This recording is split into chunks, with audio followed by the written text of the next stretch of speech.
As one we lift our voices, our hearts expectant. Oh Lord, breathe afresh on us.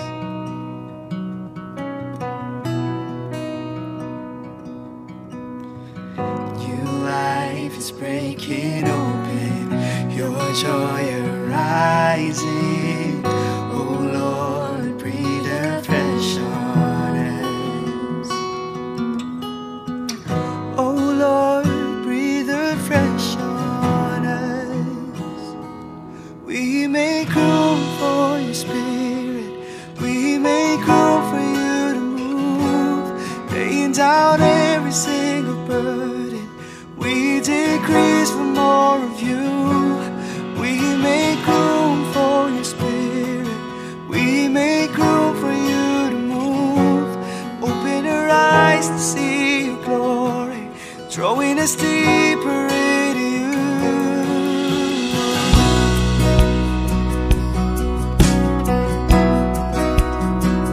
Drawing us deeper into you.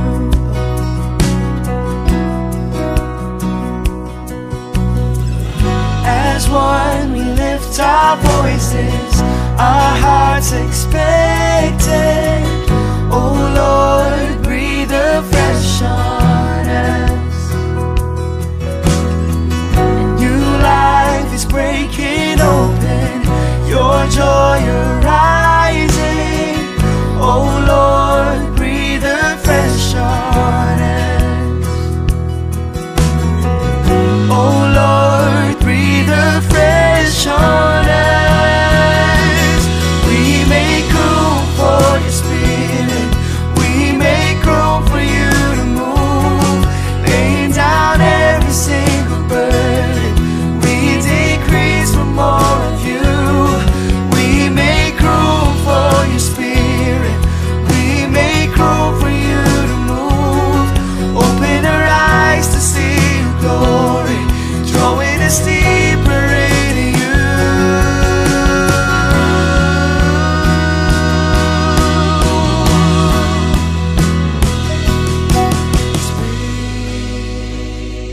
Spirit, come, breathe on us. Spirit, come, breathe on us.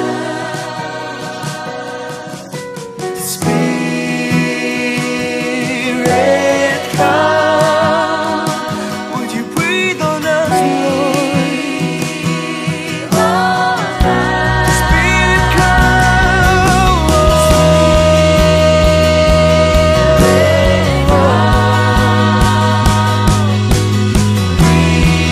breathe on us. We make room for the Spirit, we make room for you to move, laying down every single burden. We decrease for more of you.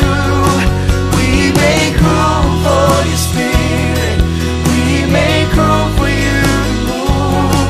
Open our eyes to see your glory, drawing us deeper into you. We make room for your spirit, we make room for you to move, laying down every single burden. We decrease for more of you.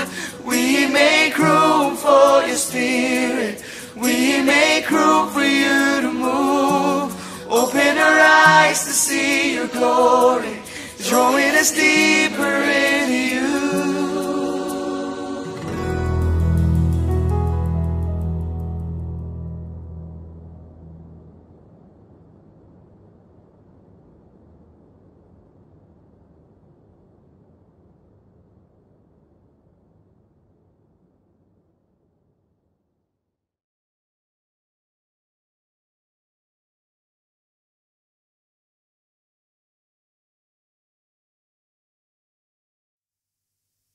Selamat pagi Bapak Ibu Saudara-saudari, selamat datang kembali dalam ibadah online bersama kami Gereja Every Nation Makassar.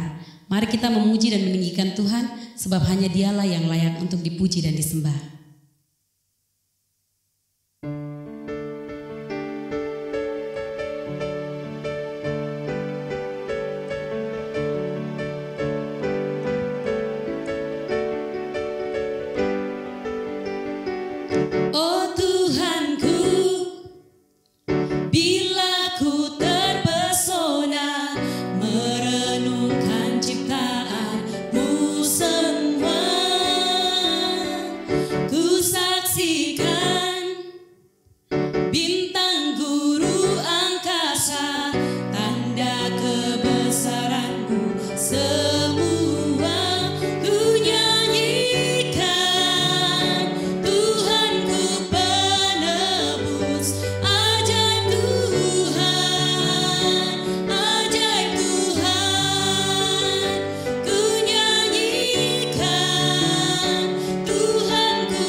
Sungguh ajaib Engkau Tuhan, sungguh besar nama-Mu dan layak untuk dipuji.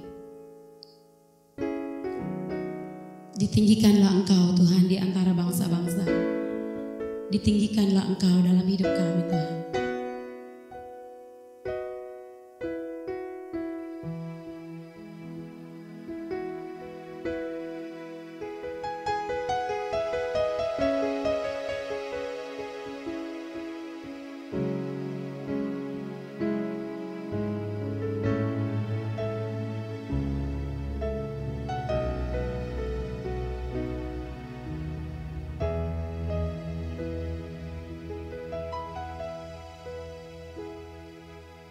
the splendor of a king, clothed in majesty. Let all the earth rejoice, all the earth rejoice. He wraps himself in light, and darkness tries to hide, and trembles at his voice, trembles at his voice. How great is our God? Sing with me, how great is our God, and all will see how great is our God.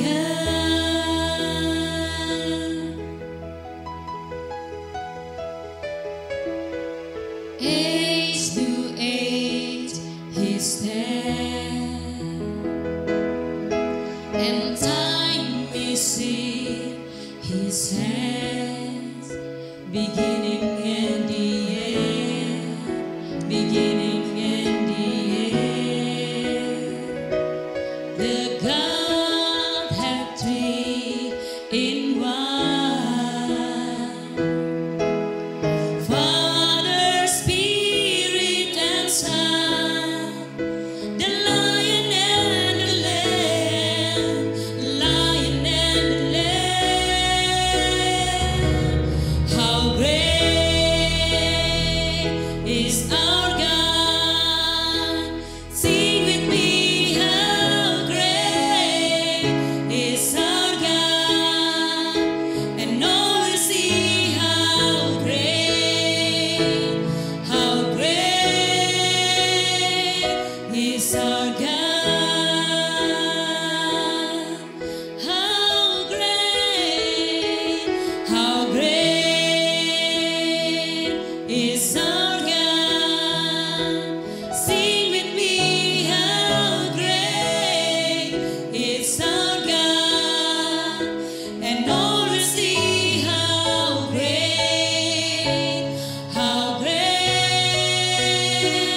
is our God.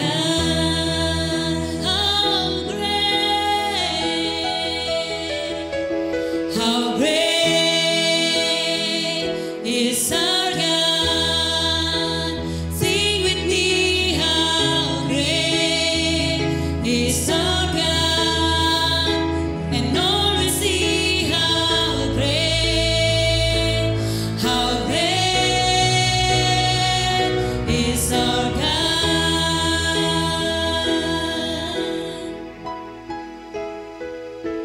You're the name above all names. You are worthy of all praise, and my heart will sing how great is our God. Name above all names, name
sorga.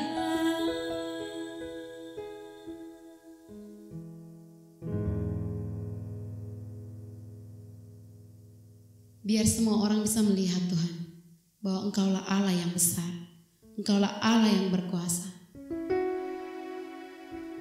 Kami tinggikan Engkau, kami puji Engkau Tuhan, dengan segenap hati kami. Biar nama Engkau yang dimuliakan Tuhan, melalui hidup kami. Biar setiap orang bisa melihat Engkau Tuhan, merasakan Engkau, bahwa Engkau tidak pernah meninggalkan kami. Engkau selalu ada bersama-sama dengan kami Tuhan. Terima kasih Tuhan, biar segala puji-pujian, segala hormat kami, segala kemuliaan hanya bagi Engkau Tuhan. Di dalam nama Yesus. Amen.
Shalom Bapak Ibu Saudara yang saya kasih dalam Kristus. Bagaimana kabar hari ini? Saya percaya kita semuanya dalam keadaan baik-baik. Apapun yang terjadi, kita percaya bahwa Allah bekerja di dalam segala sesuatu untuk mendatangkan kebaikan bagi setiap orang yang percaya kepadanya, mereka yang mengasihi Dia, yang terpanggil sesuai dengan rencananya. Hari ini kita akan melanjutkan seri pengajaran firman Tuhan mengenai 10 hukum Tuhan, 10 perfect law, perfect love. Untuk itu kita akan kembali membaca Keluaran pasal 20 ayat 1 sampai 17. Keluaran pasal 20 ayat 1 sampai 17. Lalu Allah mengucapkan segala firman ini. Akulah Tuhan Allahmu yang membawa engkau keluar dari tanah Mesir, dari tempat perbudakan. Jangan ada padamu Allah lain di hadapanku. Jangan membuat bagimu patung yang menyerupai apapun yang ada di langit di atas, atau yang ada di bumi di bawah, atau yang ada di dalam air di bawah bumi. Jangan sujud menyembah kepadanya atau beribadah kepadanya. Sebab aku, Tuhan Allahmu, adalah Allah yang cemburu, yang membalaskan kesalahan bapa kepada anak-anaknya, kepada keturunan yang ketiga dan keempat dari orang-orang yang membenci aku. Tetapi aku menunjukkan kasih setia kepada beribu-ribu orang, yaitu mereka yang mengasihi aku dan yang berpegang pada perintah-perintahku. Jangan menyebut nama Tuhan Allahmu dengan sembarangan, sebab Tuhan akan memandang bersalah orang yang menyebut namanya dengan sembarangan. Ingatlah dan kuduskanlah hari Sabat. 6 hari lamanya engkau akan bekerja dan melakukan segala pekerjaanmu, tetapi hari ke-7 adalah hari Sabat Tuhan Allahmu. Maka jangan melakukan sesuatu pekerjaan, engkau atau anakmu laki-laki, atau anakmu perempuan, atau hambamu laki-laki, atau hambamu perempuan, atau hewanmu, atau orang asing yang di tempat kediamanmu. Sebab 6 hari lamanya Tuhan menjadikan langit dan bumi, laut dan segala isinya, dan Ia berhenti pada hari ke-7. Itulah sebabnya Tuhan memberkati hari Sabat dan menguduskannya.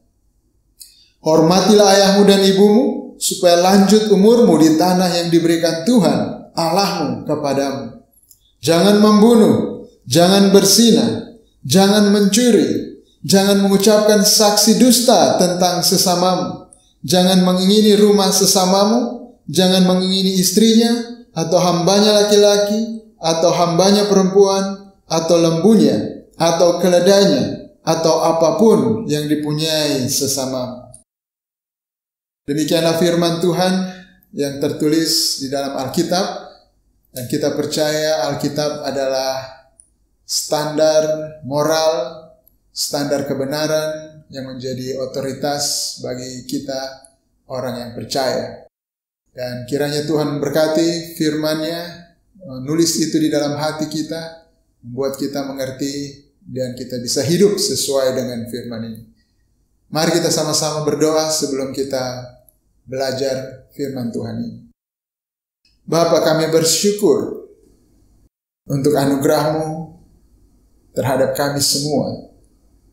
Engkaulah yang telah menyelamatkan kami, bukan berdasarkan perbuatan baik kami, tetapi semata-mata karena anugerah-Mu sendiri, dengan tangan-Mu yang kuat, dengan perbuatan-Mu yang perkasa, menjadi manusia di dalam Yesus Kristus.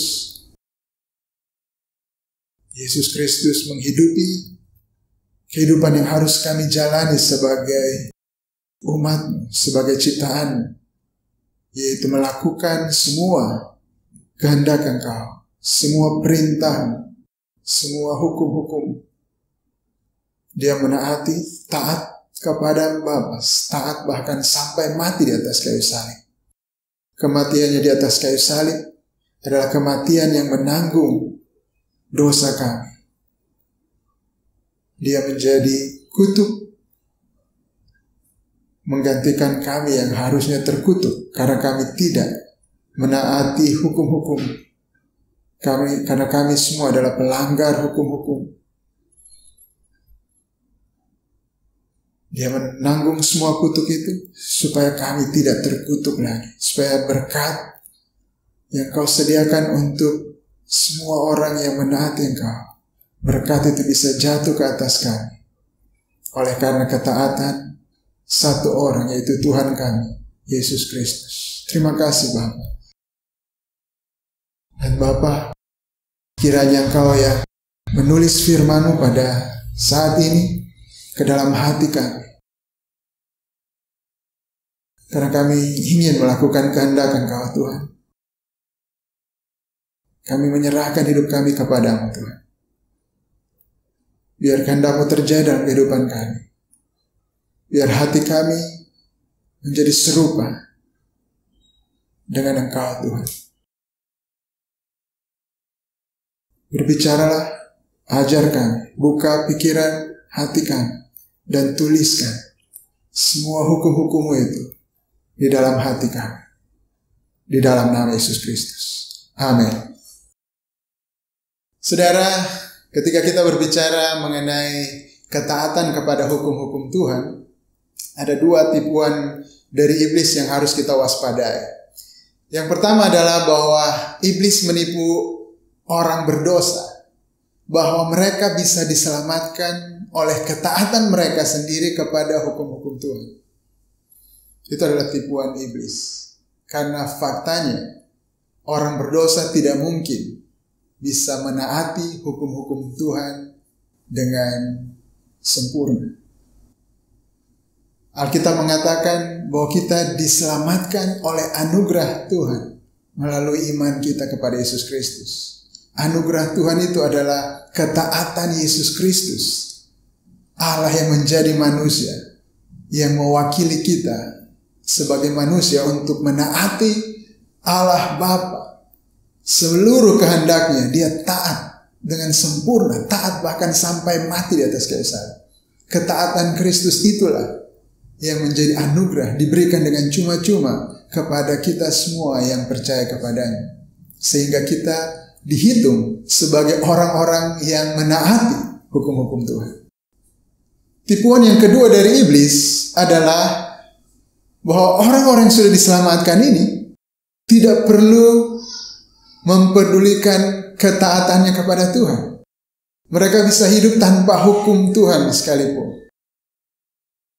Tidak perlu melakukan hukum-hukum Tuhan. Itu adalah tipuan yang kedua dari iblis. Karena sesungguhnya ketika Tuhan menyelamatkan kita, Dia memasukkan kita ke dalam satu perjanjian baru. Dia mengikat perjanjian yang baru dengan kita. Dan di dalam perjanjian baru itu dikatakan bahwa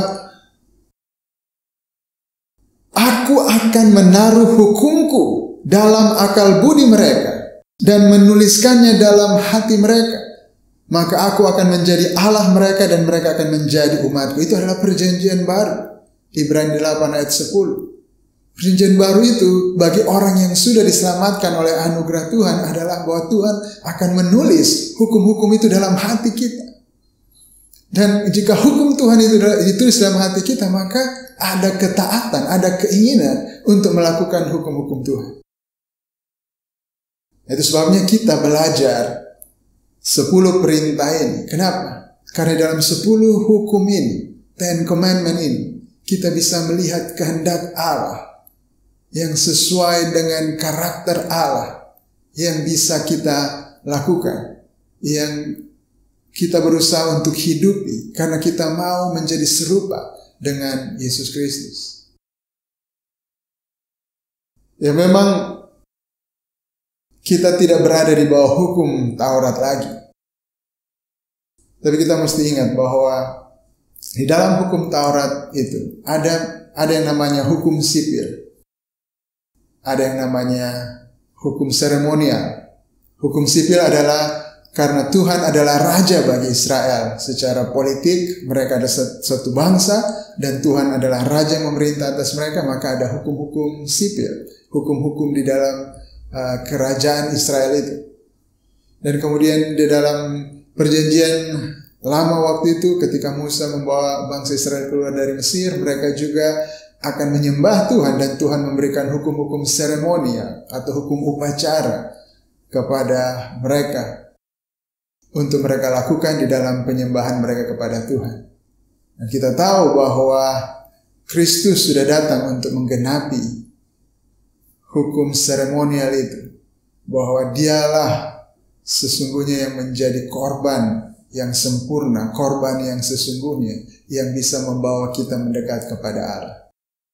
Dan hukum sipil karena kita sekarang bukanlah sebuah bangsa yang secara politik dipimpin oleh Tuhan, tetapi kita adalah umat kerajaan Allah yang Tuhan memerintah tidak secara politik di dalam kehidupan kita, tapi Dia memerintah dengan hukum-hukumnya, yaitu hukum moralnya, hukum yang berdasarkan karakternya, dan itu disimpulkan di dalam kasih Tuhan dengan segenap hati, kasih sesama dengan seperti diri kita sendiri.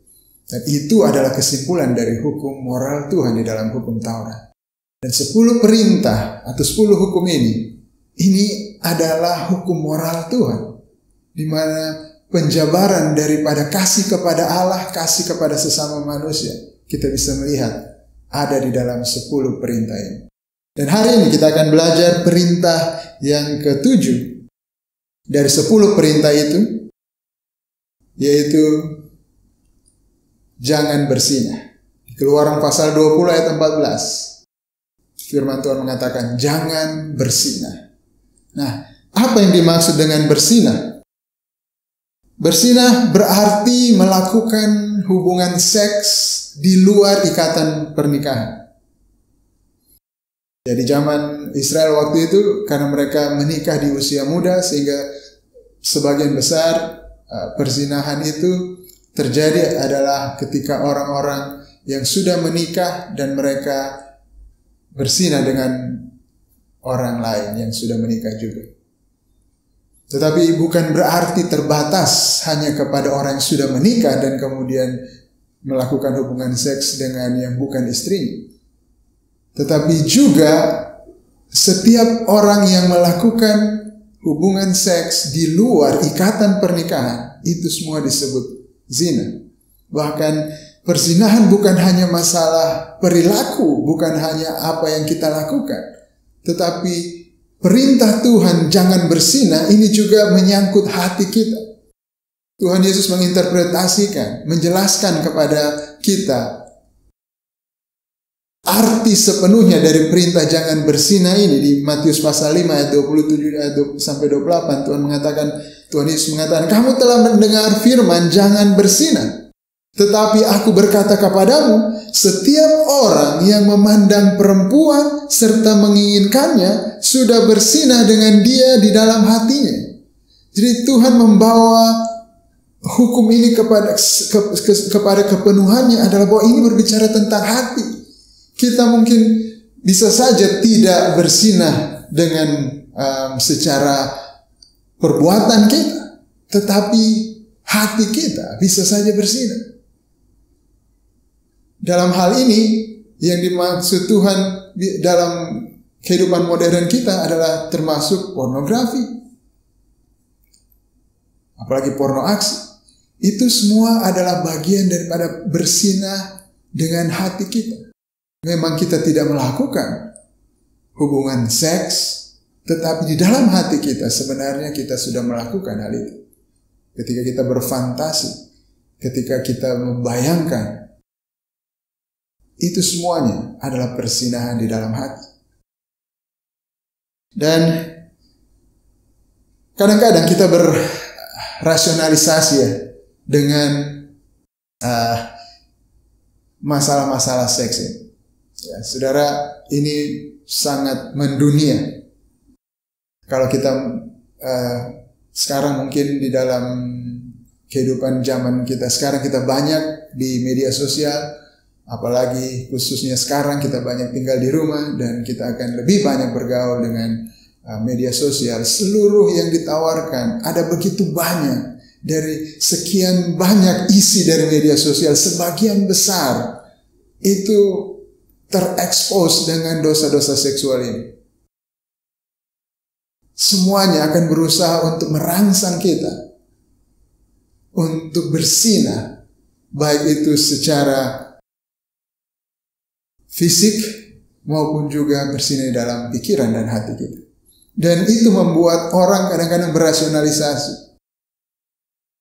Orang-orang berdosa membuat alasan-alasan. Kadang-kadang dosa itu menipu kita, bahkan orang-orang yang sudah diselamatkan. Ketika kebodohan itu muncul di dalam hati kita, kadang-kadang muncul alasan-alasan dalam pikiran kita. Ya, mungkin kita bisa katakan, ya saya mencintai dia, dia juga mencintai saya. Kita sama-sama suka, tidak ada yang saling memaksa. Dan ini adalah ekspresi kasih kita satu sama lain, sehingga kita melakukan hubungan seks ini. Apa yang salah dengan itu? Tidak ada pemaksaan, tidak ada yang dirugikan. Ini toh hanya ekspresi kasih kita. Itu rasionalisasi kita. Kadang-kadang juga mungkin kita bilang, ya keinginan seks itu kan kebutuhan biologis kita. Ada hormon-hormon dalam tubuh kita yang membuat kita punya keinginan seks.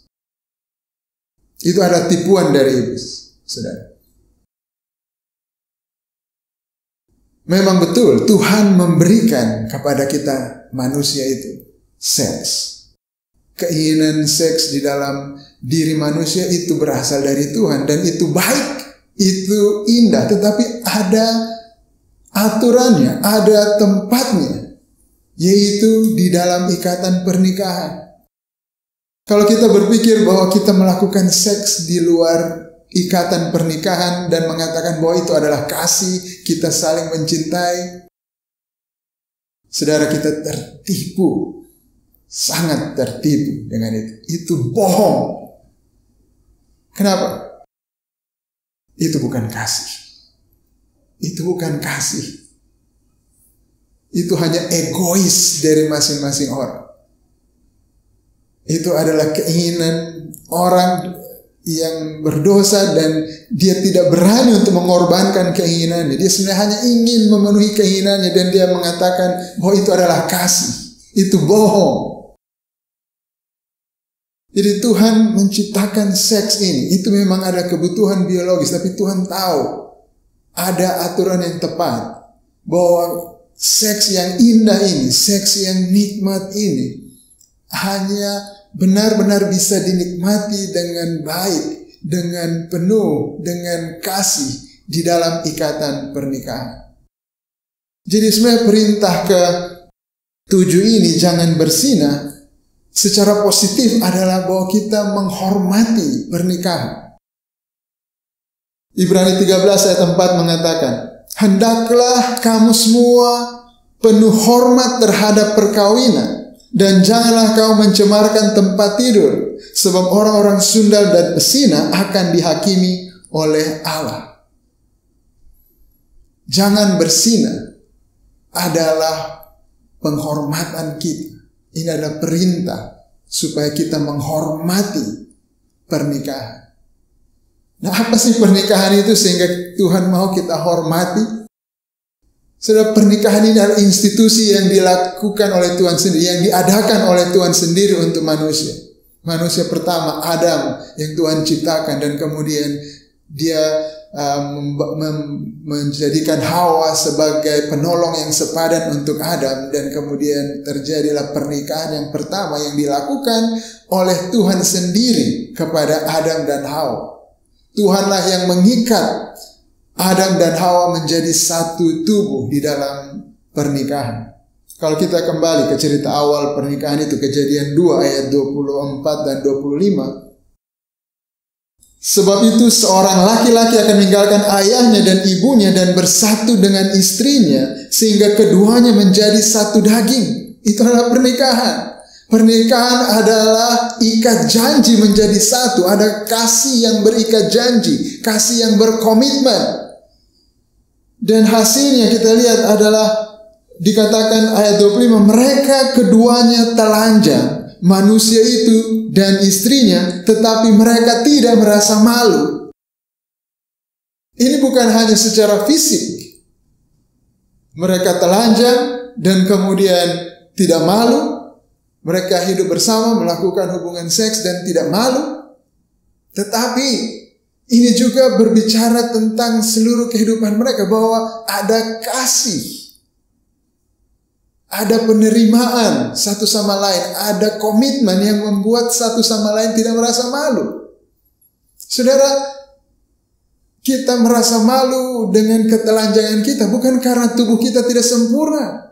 Memang betul Adam dan Hawa mereka punya tubuh yang sempurna pada waktu itu, yang baik yang Tuhan ciptakan. Tapi kita tahu bahwa ketelanjangan kita yang membuat kita malu bukan karena tubuh kita tidak sempurna, tapi karena kita tahu orang-orang tidak bisa menerima kita. Kita tahu dalam kehidupan kita bahwa ketika orang tahu seluruh kehidupan kita, ada begitu banyak yang tidak bisa mereka terima.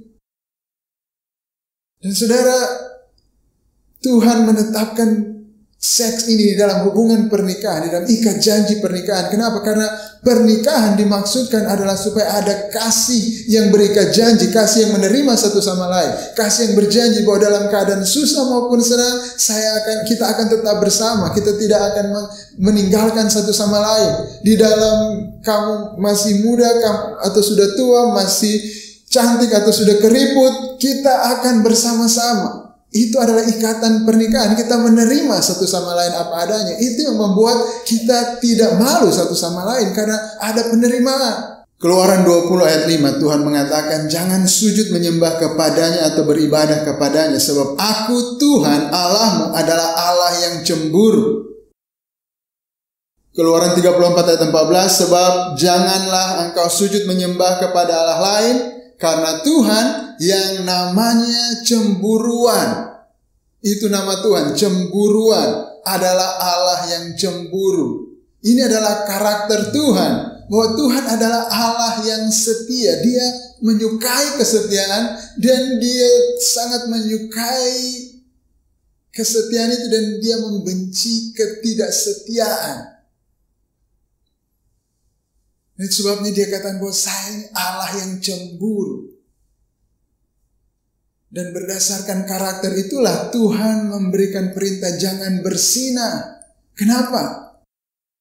Karena dia menciptakan kita manusia menurut rupa dan gambarnya, dan kita cemburu ketika pasangan kita mencintai orang lain. Kita cemburu ketika pasangan kita itu bersinah dengan orang lain. Sama seperti Allah cemburu ketika kita menyembah ilah-ilah lain. Padahal kita berikat janji kepada Dia. Jadi jangan mengatakan bahwa ketika kita melakukan hubungan seks di luar pernikahan itu adalah kasih. Kita suka sama suka. Tidak. Hubungan seks di luar pernikahan itu sama dengan pemerkosaan. Karena itu tidak legal. Itu tidak ada di dalam ikatan kasih. Itu adalah manipulasi. Kalau kita dua-duanya suka, kita berarti memanipulasi satu sama yang lain. Kalau kita melakukan hubungan seks di luar pernikahan. Saudara, coba pikirkan natur kita. Siapa yang tidak cemburu ketika pasangannya berhubungan seks dengan orang lain? Siapa yang tidak cemburu kalau pasangannya bersinah di dalam hatinya, mencintai perempuan lain misalnya, atau seorang suami kalau istrinya mencintai laki-laki lain? Siapa yang tidak cemburu? Dan bagi saudara yang belum menikah, jangan bilang tidak ada yang cemburu, karena saudara suatu waktu akan menikah, kan? Dan sewaktu kita menikah memang betul kita saling menerima satu sama lain. Masa lalu kita apapun kita terima satu sama lain. Tetapi coba pikirkan dalam hati kita, sekalipun kita bisa menerima seluruh masa lalu pasangan kita, tapi seandainya kita bisa pilih, kita berharap bahwa di masa lalu pasangan kita tidak punya hubungan dengan orang lain. Seandainya kita bisa memilih, coba ini dalam hati kecil kita, pasti kita menginginkan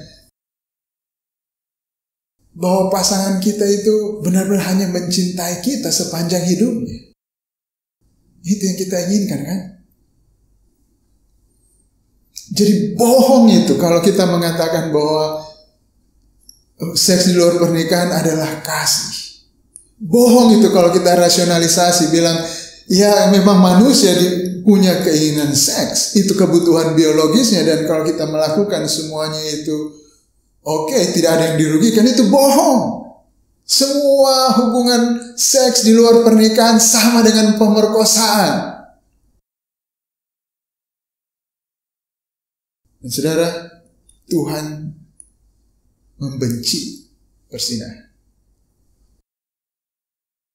Di hukum Taurat, Imamat pasal 20 ayat 10. Bila seorang laki-laki bersinah dengan istri orang lain, yakni bersinah dengan istri sesamanya manusia, pastilah keduanya dihukum mati, baik laki-laki maupun perempuan yang bersinah itu.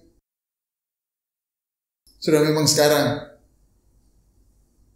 Tuhan tidak mau kita membunuh orang yang bersinah, tentu saja.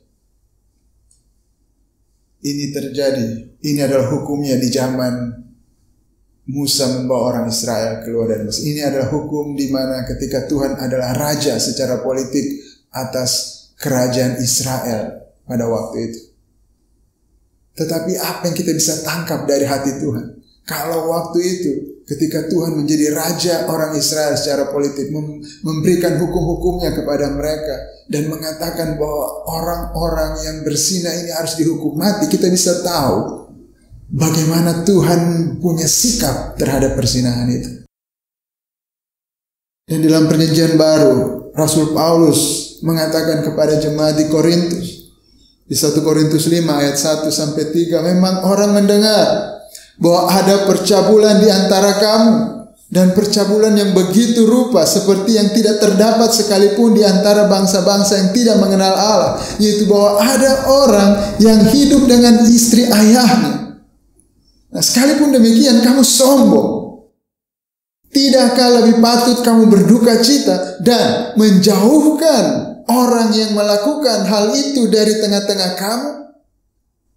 Sebab aku sekalipun secara badani tidak hadir, tapi secara rohani aku sama seperti aku hadir telah menjatuhkan hukuman atas dia yang telah melakukan hal yang semacam itu. Sikap Tuhan tidak berubah terhadap perzinahan. Tuhan membenci perzinahan. Memang sekarang tidak dihukum mati, tapi sikap Tuhan terhadap perzinahan tidak berubah. Dia membenci perzinahan. 1 Korintus 5 ayat 11. Tetapi yang kutuliskan kepada kamu ialah supaya kamu jangan bergaul dengan orang. Jangan bergaul dengan orang yang sekalipun menyebut dirinya saudara adalah orang cabul. Ini sikap Tuhan di dalam perjanjian baru. Dan ini berlaku sampai sekarang. Ini adalah karakter Tuhan. Bahwa dia membenci perzinahan. Ibrani 13:4 ayat 4 yang sudah kita baca tadi. Hendaklah kamu semua penuh hormat terhadap perkawinan dan janganlah kamu mencemarkan tempat tidur, sebab orang-orang sundal dan pesina akan dihakimi Allah. Tuhan membenci perzinahan. Dan kalau kita sudah jatuh ke dalam perzinahan, apakah Tuhan kemudian membenci kita sampai sekarang?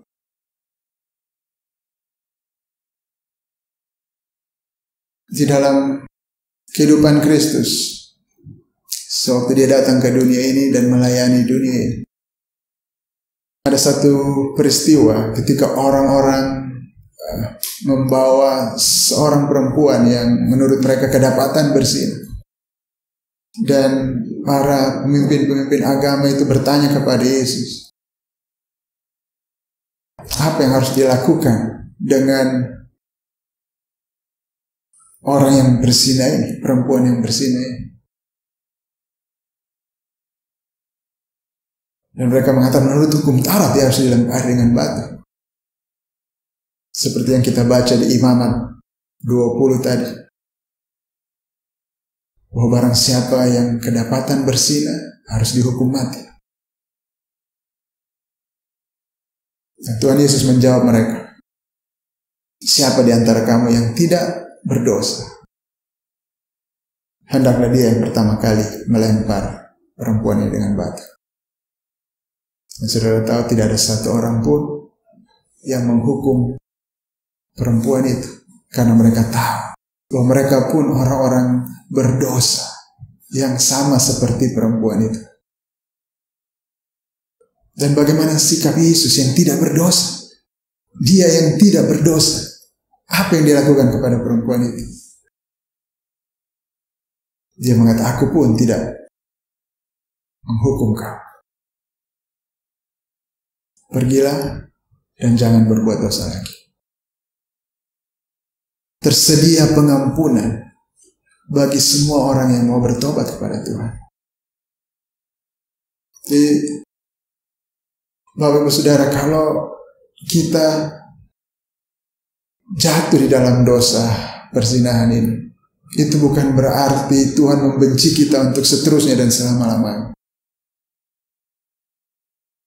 Panggilannya tetap sama. Allah adalah Allah yang kaya dan kemurahan. Kalau kita bertobat, maka Tuhan adalah setia dan adil. Dia akan mengampuni dosa-dosa kita. Selama kita bertobat, Tuhan akan menerima kita dan mengampuni kita dari segala dosa-dosa kita.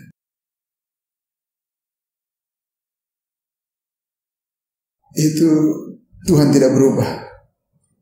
Seperti dulu, Dia menjadi manusia dan mati untuk kita sewaktu kita masih berdosa, dan memanggil semua orang untuk bertobat dan percaya kepada Dia. Dan setiap orang yang bertobat dan percaya kepada Dia diberikan pengampunan. Pengampunan sepenuhnya. Seperti kepada perempuan itu. Itu masih berlaku sampai sekarang. Sewaktu kita bertobat, Tuhan mengampuni kita. Tetapi itu bukan berarti dia berkenan dengan perzinahan. Bukan. Dia tetap tidak berubah. Dia membenci perzinahan. Sebab dia katakan kepada perempuan yang katanya kedapatan berzina itu, dibilang pergilah dan jangan berbuat dosa lagi. Ketika kita mengerti bahwa kita diampuni, kita yang jatuh ke dalam dosa perzinahan ini, kita mendapat pengampunan yang luar biasa dari Tuhan. Bahwa memang kita harusnya dihukum mati, tapi Tuhan memberikan kita anugerah. Tuhan memberikan kita pengampunan. Apa yang Tuhan katakan kepada kita yang sudah diampuni, pergi dan jangan berbuat dosa lagi, jangan berbuat perzinahan lagi. Bagaimana kita bersikap terhadap perzinahan ini? Firman Tuhan mengatakan di Matius 5 ayat 29 sampai 30, Tuhan Yesus mengatakan, maka jika matamu yang kanan menyesatkan engkau, cungkilah dan buanglah itu. Karena lebih baik bagimu jika satu dari anggota tubuhmu binasa daripada tubuhmu dengan utuh dicampakkan ke dalam neraka. Dan jika tanganmu yang kanan menyesatkan engkau, penggalah dan buanglah itu, karena lebih baik bagimu jika satu dari anggota tubuhmu binasa daripada tubuhmu dengan utuh masuk neraka. Kita mesti bersikap ekstrim terhadap dosa perzinahan ini. Kita tidak boleh sayangkan dia. Kita tidak boleh berikan kesempatan kepada dia. 1 Korintus 6 ayat 18 mengatakan, jauhkanlah dirimu dari percabulan. Jauhkan, lari dari situ. Jangan biarkan dia datang mendekat. Jangan dekat-dekat dengan dosa percabulan itu. Tuhan mengatakan tadi se-ekstrim sepertinya, kalau tanganmu menyesatkan, potong itu. Kalau matamu menyesatkan, cungkil itu. Kita mesti ekstrim terhadap dosa perzinahan ini. Tidak boleh sedikit pun itu ada. Ketika kita membuka gadget kita, laptop kita, menonton YouTube atau film atau apapun itu, ketika ada sedikit saja yang dosa perzinahan itu berusaha untuk mengekspos kita ke situ, kita mesti lawan, kita mesti bersikap ekstrim, langsung tutup. Kalau kita nonton ada film yang sedikit ada bau-bau perzinahan, berhenti, lewati itu. Kalau kita melihat iklan apapun yang datang yang itu ada sedikit, walaupun hanya sedikit saja, untuk mulai menggoda kita untuk terlibat dengan perzinahan, mulai dari dalam hati, mulai dalam pikiran kita, dengan apa yang kita lihat, berhenti dari situ, potong itu, cungkil itu, buang itu. Harus ekstrim. Karena kalau kita tidak ekstrim terhadap perzinahan ini, dosa ini sangat menipu kita. Pintar sekali dia menipu kita. Harus perlu ekstrim kita melawan dia. Jauhi, lari sejauh-jauhnya dari situ. 1 Korintus 16 ayat 18 dan selanjutnya 19. Setiap dosa lain yang dilakukan manusia terjadi di luar dirinya sendiri, tapi orang yang melakukan percabulan berdosa terhadap dirinya sendiri. Atau tidak tahukah kamu bahwa tubuhmu adalah bait Roh Kudus yang diam di dalam kamu, Roh Kudus yang kamu peroleh dari Allah, dan bahwa kamu bukan milik kamu sendiri? Bagaimana kita bersikap melawan dosa perzinahan?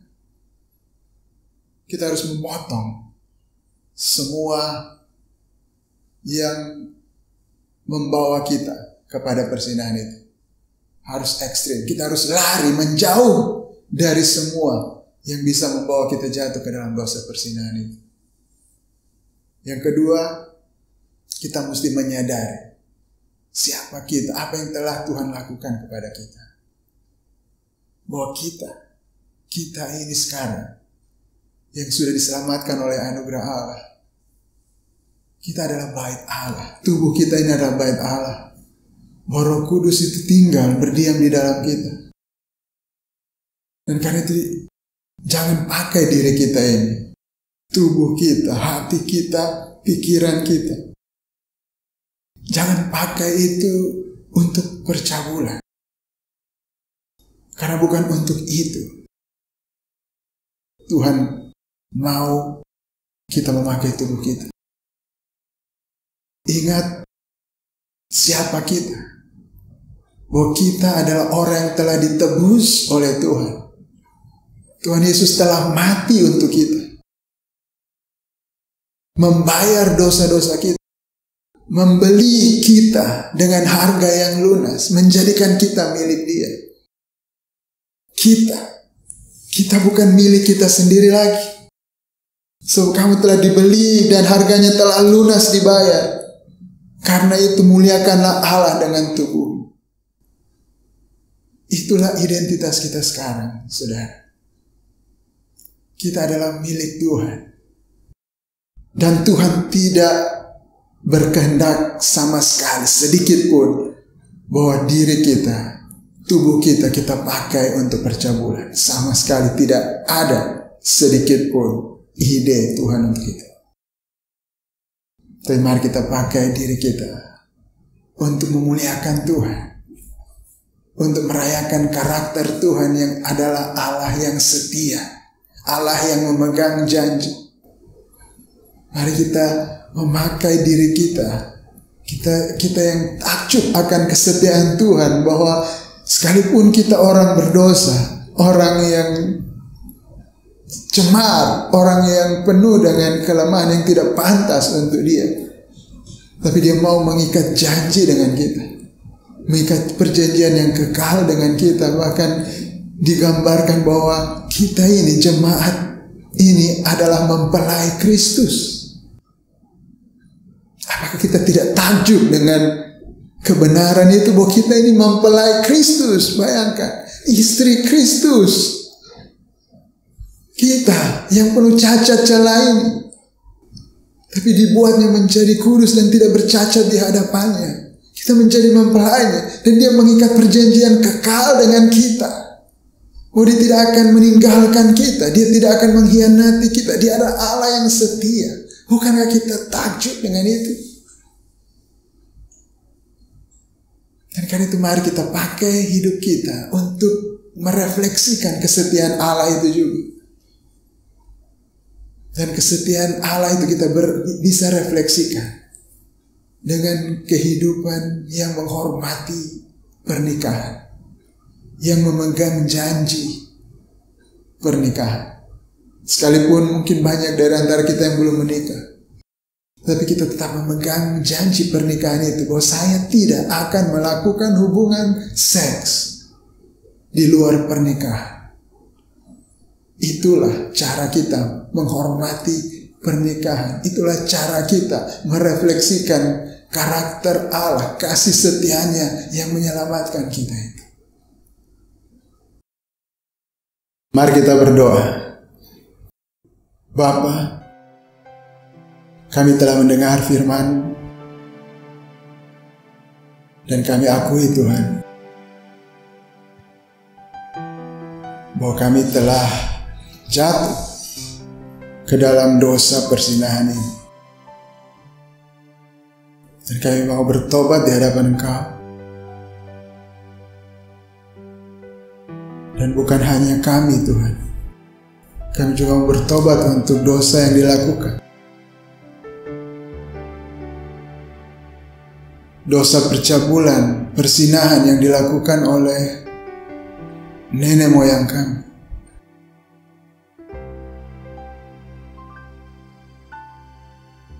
Tuhan, ampuni kami,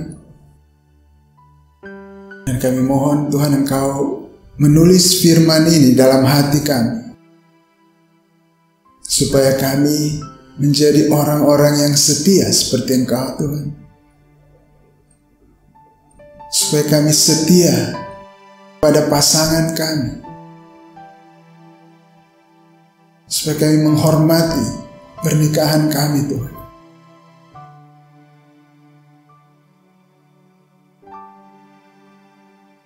Dan bagi kami yang belum menikah, biar kami juga setia kepada pasangan di masa depan kami yang akan Kau berikan kepada kami. Kami juga memiliki hati yang setia seperti Engkau setia, Tuhan.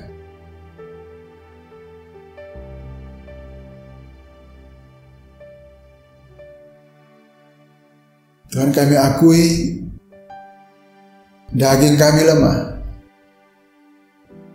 dan dunia ini kami hidup di dalamnya. Dan setiap saat, setiap waktu kami dibombardir dengan dosa-dosa seksual. Tuhan tolong kami, Roh Kudus menguatkan setiap kami.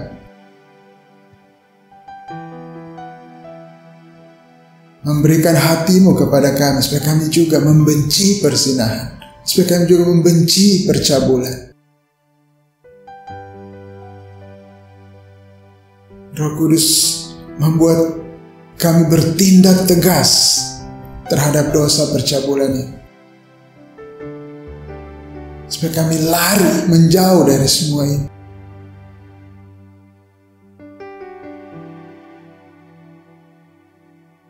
Tuhan, kami tahu akibat dari dosa perzinahan ini, dosa percabulan ini. Mungkin banyak di antara kami yang masih tertuduh, yang mungkin masih merasa tidak layak di hadapan Engkau karena telah jatuh ke dalam dosa perzinahan ini. Kiranya Roh-Mu yang meyakinkan kami akan pengorbanan Kristus yang sempurna di atas kayu salib untuk membayar semua dosa-dosa kami, untuk menebus kami, menyucikan kami. Roh Kudus meyakinkan kami bahwa semua dosa kami sudah diampuni.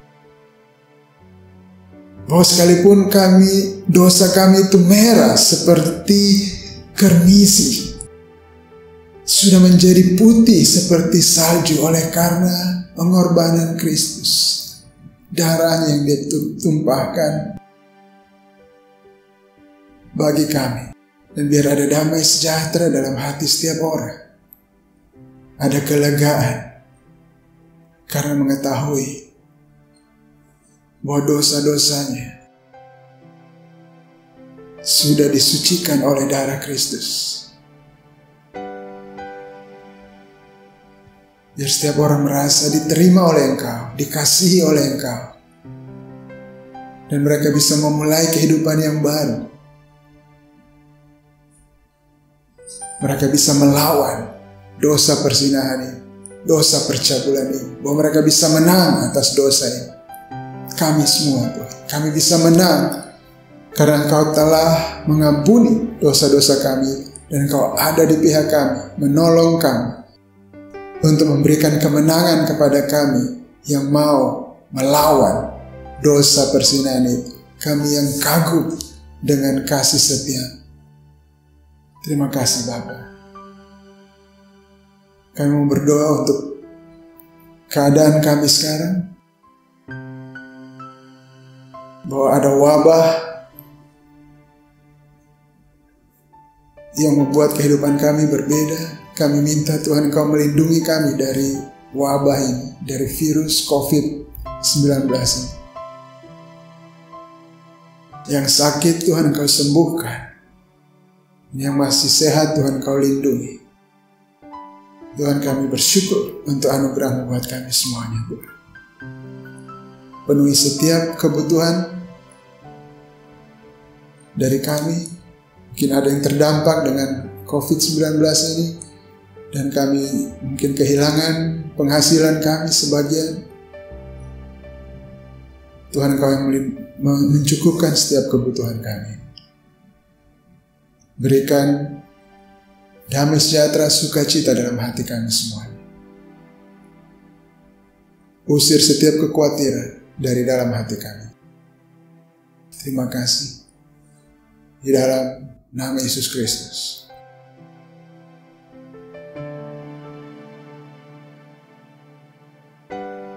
Saudara, hari ini kita juga mau mengingat kesetiaan Tuhan di dalam perjamuan kudus bersama.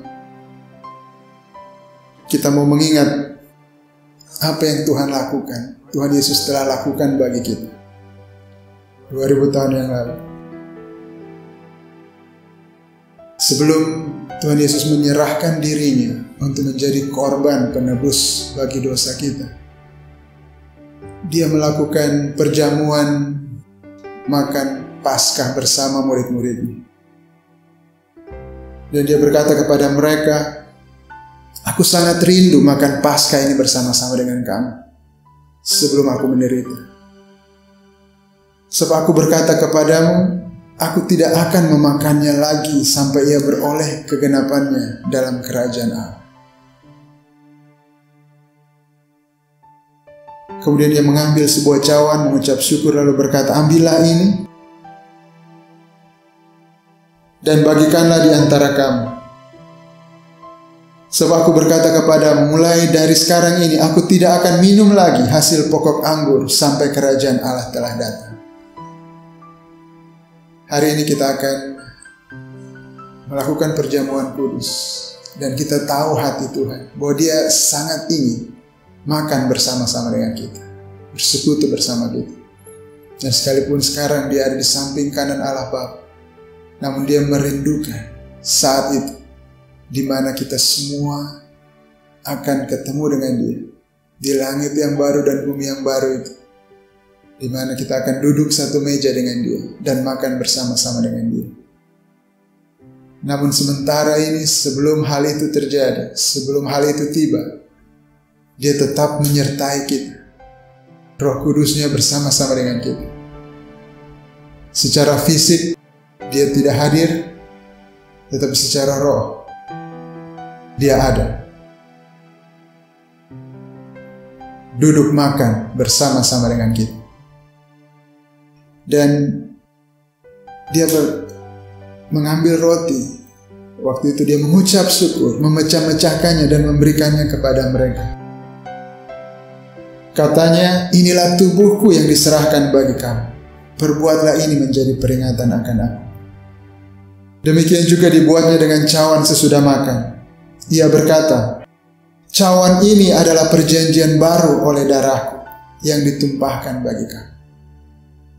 Jadi mari Bapak Ibu, saya mengajak kita semua untuk mengambil bagian di dalam perjamuan kudus bersama, untuk mengingat apa yang sudah Tuhan lakukan bagi kita, yaitu bahwa dia Allah yang setia. Dia mengikat janji bagi kita.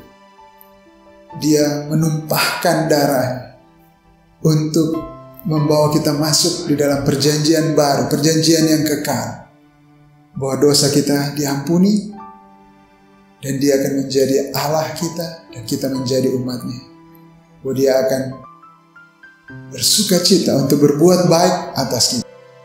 Dia akan menumbuhkan kita dengan segenap hatinya, dengan segenap jiwa.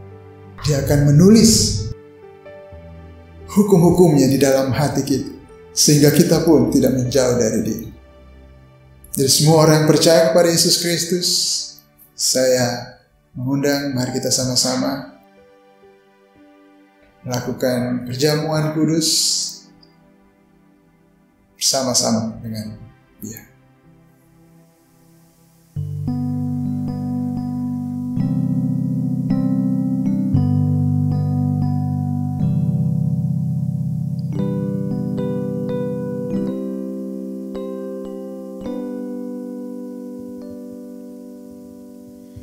Hanya Kau Tuhan di hidupku,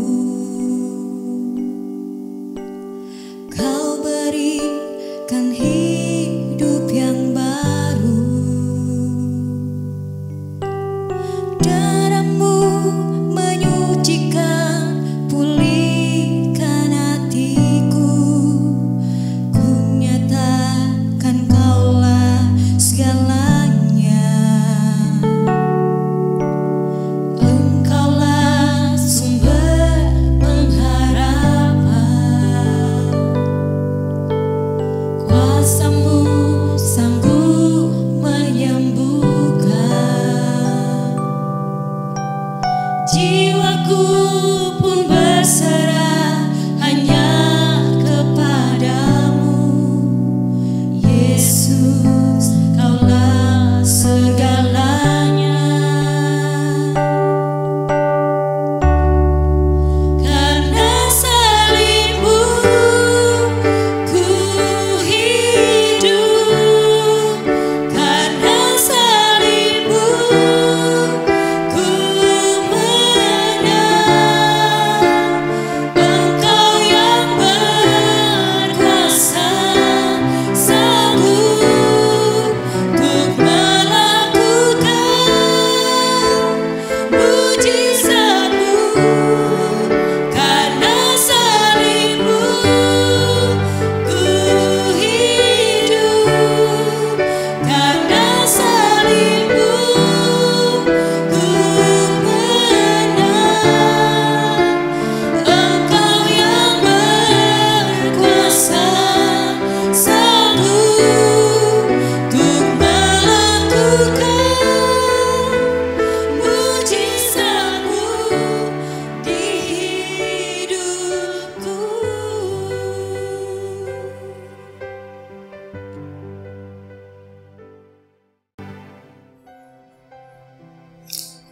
Tuhan, kami mengingat Engkau pada malam sebelum Engkau diserahkan, atau Engkau menyerahkan diri, Engkau mengambil roti, mengucap syukur, memecah-mecahkannya dan berkata kepada murid-murid-Mu, bahwa inilah tubuhku yang diserahkan bagi kamu, perbuatlah ini menjadi peringatan akan aku. Terima kasih Tuhan, Kau telah menyerahkan dirimu, tubuhmu, menanggung semua dosa kami. Dan di atas kayu salib itu, Allah Bapa menghancurkan Engkau, karena dosa-dosa kami telah Engkau pikul di atas tubuh.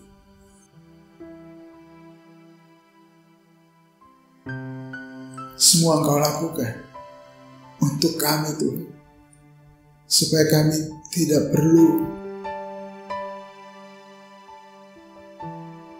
menanggung murka Allah yang harusnya jatuh ke atas kami akibat dosa-dosa kami.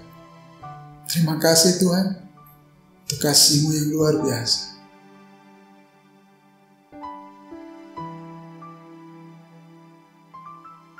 Dan kami akui bahwa kami hanya bisa diselamatkan oleh karena Engkau menyerahkan tubuh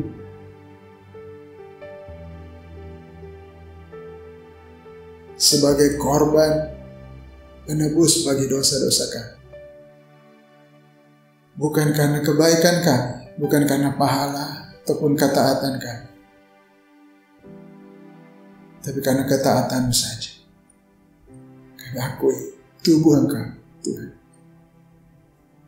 Mari kita makan bersama.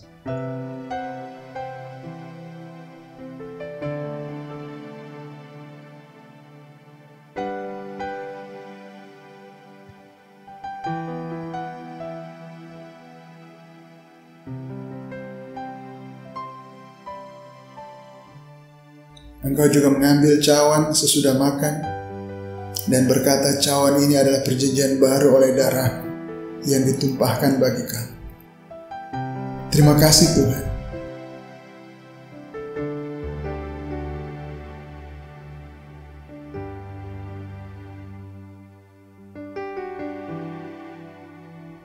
Engkau menumpahkan darah-Mu bagi kami untuk membayar perjanjian baru, perjanjian kekal yang luar biasa itu dengan kami. Padahal kami adalah orang berdosa yang tidak setia, namun Engkau mengikat perjanjian kekal dengan kami.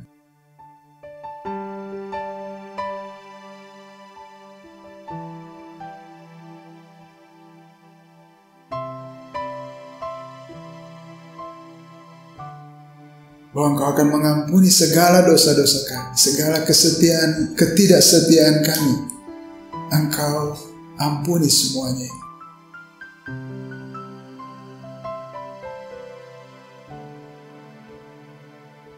Dan Engkau membawa kami masuk ke dalam perjanjian yang kekal dengan Engkau.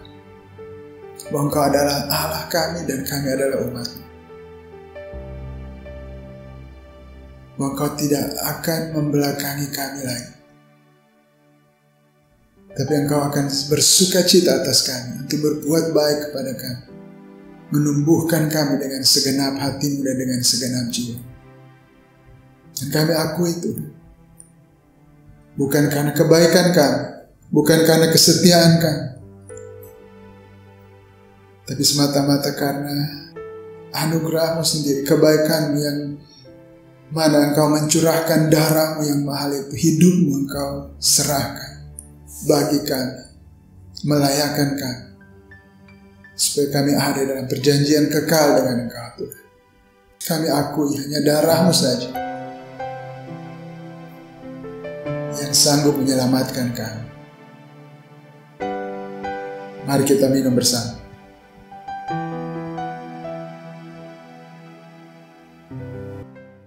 Karena salib-Mu ku hidup, karena salib-Mu ku menang.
Ibu terimalah berkat Tuhan.